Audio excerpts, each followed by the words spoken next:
Nasia asked me to talk about another example of a frozen conflict with something similar to the Bi-Communal technical committees. And that was actually quite hard to come up with.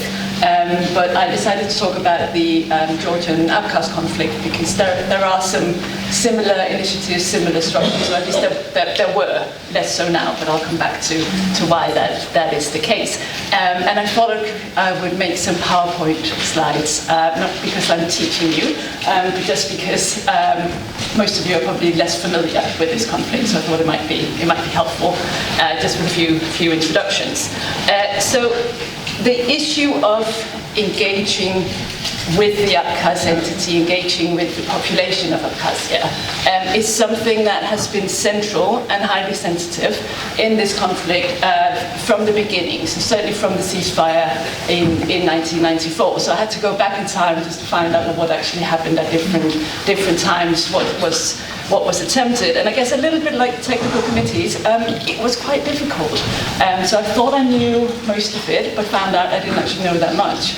And that it was quite hard to find accurate information or detailed information. So I've also been going through lots of UN reports just to find out what exactly was going on at different times.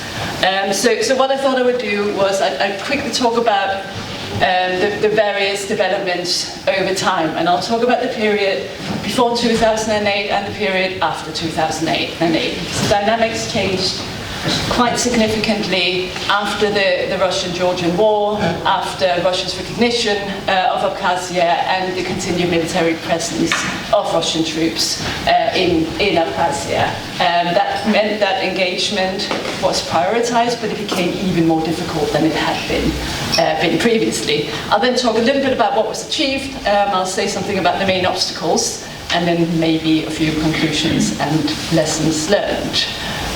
This is fairly small. I'm not sure if you can see this, but I'll talk you through this. But that's because there was quite a lot going on in terms of various attempts, various initiatives to maintain contacts between Georgia proper and the breakaway region of Abkhazia. So very early on, shortly after the ceasefire in '95, a bilateral joint coordinating commission was created, and this was linked to the formal peace talks, but it was more informal. It was meant to be a complementary mechanism for resolving practical issues. This was then formalized in '97 through something that looks a little bit more like the technical committees. So they created a joint coordinating council and 3 working groups, only 3 though. And these were focused on issues relating to security problems, including violations of the ceasefire, refugees and internally displaced people, and economic and social problems. And that third one actually covered quite a lot. It covered questions of mutual interests to the parties, which was things like energy, transport, communications, environment, and what they termed removal of obstacles to normal economic and social development, which again could cover a number of different things. The explicit aim behind creating these working groups was to move the peace process forward. That's what it says in the document, and this is why it was set up. But it was also driven by significant humanitarian need in Abkhazia especially in Abkhazia, but also among the displaced population after the ceasefire in '94. And it probably in the end became more about addressing those needs than about moving the peace process forward. So the way it was set up was it was a bilateral format, but with significant international involvement. So both the council and the working groups were chaired by the UN Special Representative or their representative, and they also had, crucially, they had Russia in a role as facilitator. Russia, that was also the patron to Abkhazia and supporter of Abkhazia, had sort of this dual role.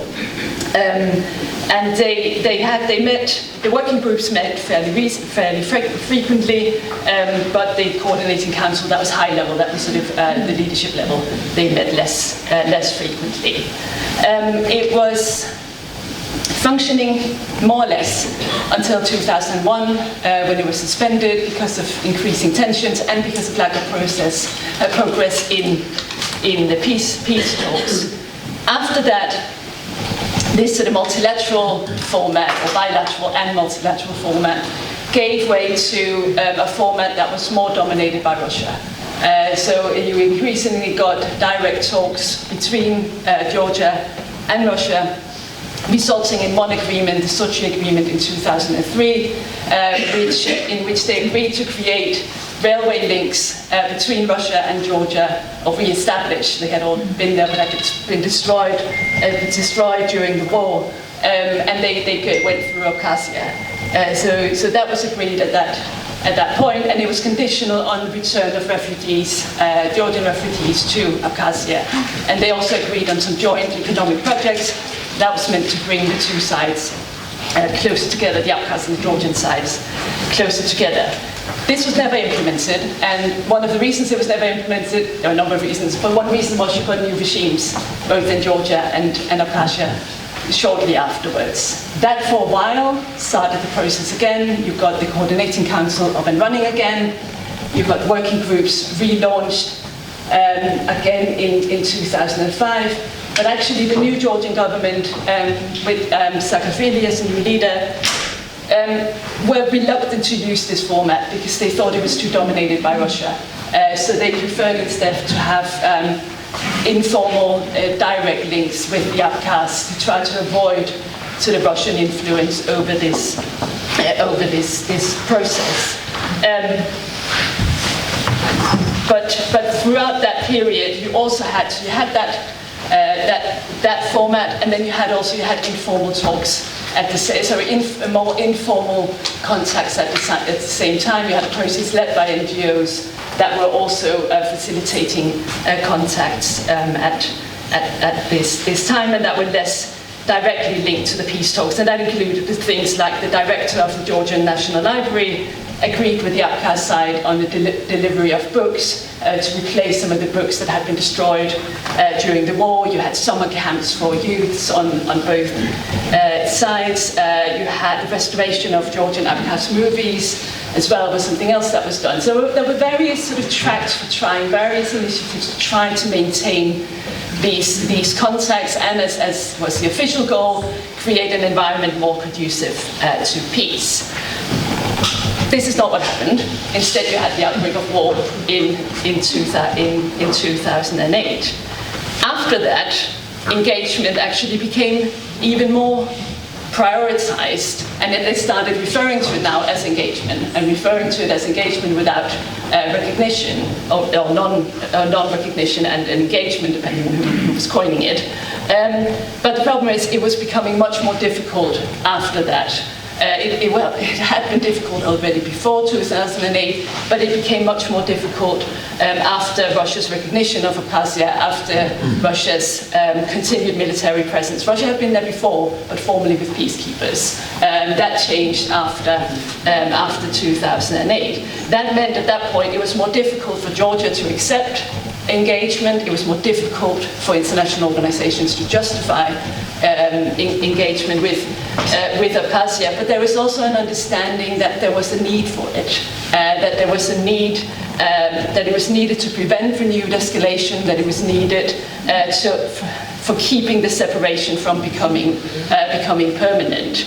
But it was highly challenging. I'll talk a little bit more about why that was. But one of the problems was it also meant that it made the Abkhaz authorities and the patron state Russia less willing to accept engagement. They had been quite keen on it before 2008. They were a lot less keen on it after 2008. And it's also worth noting that at this point we're now dealing with a more sort of consolidated de facto entity in less need of humanitarian aid, which was a very significant need initially after the war. But you still had various attempts to promote engagement. So you still had the Geneva process. It now had two working groups. So they no longer had the one focused on economic and social problems. They only had two, focused on refugees and focused on security problems. But that one was more or less about implementing the ceasefire, and didn't really make much progress beyond that. Instead, engagement sort of moved away from the formal peace talks. It became less directly linked to the formal peace talks. They'd been very closely linked before, became sort of disentangled from that to some extent. So instead you had the EU becoming a key driver behind the engagement policy. And there were sort of two objectives. The EU wanted to increase its influence in Abkhazia and also South Ossetia, but also wanted to inject a new sort of constructive dynamic into the conflict resolution process.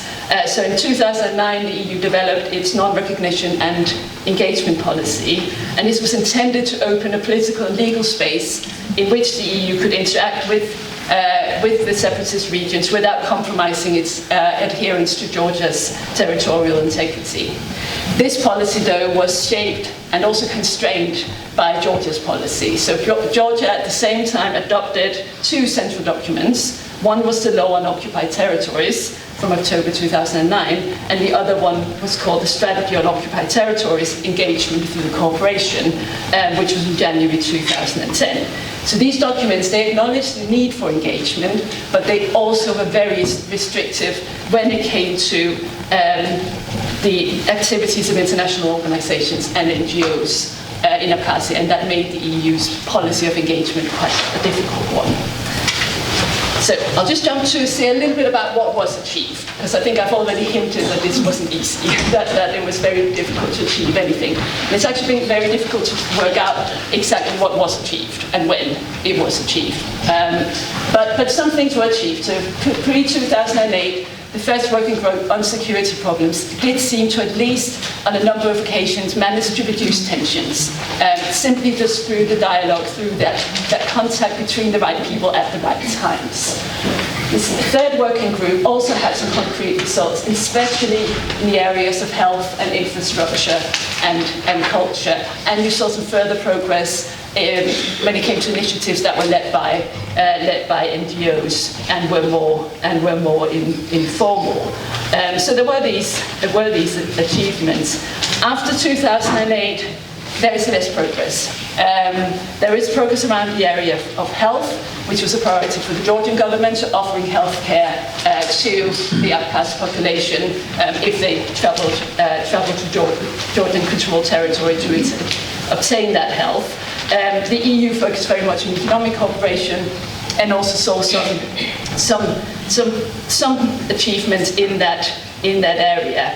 But generally, although there are quite a lot of economic links, there's quite a lot of informal trade between Abkhazia and Georgia, it hasn't really been formalized. It's been very, very difficult to legalize it. So overall, I think the engagement policy has remained largely underdeveloped, and the EU has not sort of gained that visibility that it wanted in the case of Abkhazia. So what are the obstacles? There are so many obstacles that I have 2 slides. So I'll try to go through them very quickly. So I think at one level you have the obstacles that you see in other conflict contexts as well. That confidence building is difficult. Confidence building is affected by the dynamics of the conflict. And you see that very clearly here as well. So as the intensity of the conflict grew, so did the domestic pressures on the parties not to be involved in these initiatives. It became just more difficult to do this. There's both social pressures and political pressures not to be involved in these various bi-communal initiatives.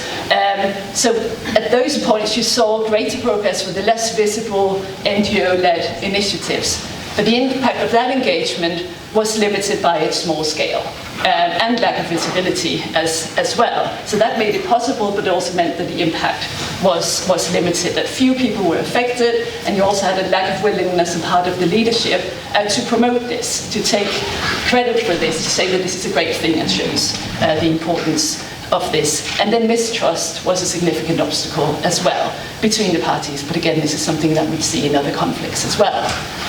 Then there are the obstacles that are more about non-recognition, and I'll finish with those. So on the one hand, you had bureaucratic obstacles. You had travel restrictions. You had banking system was an obstacle, especially after the sanctions against Georgia, because Abkhazia uses the Russian Russian banking system. But more fundamentally, a problem was the different objectives, that the two sides wanted different things from engagement. Georgia wanted to prepare the ground for reintegration, whereas the Abkhaz leadership wanted to consolidate their de facto independence.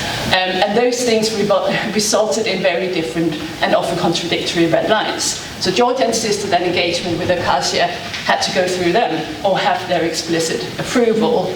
They feared a form of creeping recognition.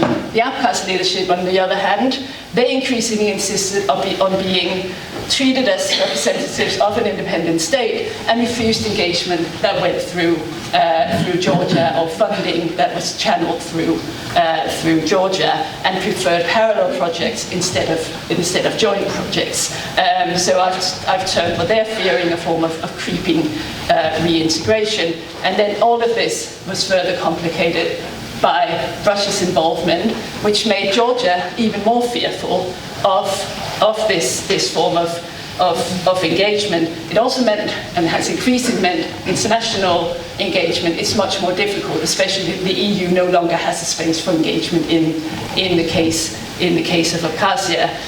This has created some uneasiness in the Abkhaz community, but so far one that they are not able really to act on, because Russia has become much more directly controlling in the entity than they used to be, and are stopping initiatives in a way that they haven't before. So I guess this is sort of trying not to end on a negative note, because, which I think it is in this case. I still think engagement policy was the right policy in this case. I was in Brussels in 2009 when Peter Semneby had a big conference presenting this EU policy, and I was very supportive of it then, and I still am, because I think this was the right thing to do. So even though it has been fairly low scale, it hasn't had the impact on the conflict dynamics that was hoped for, but maybe that was never realistic.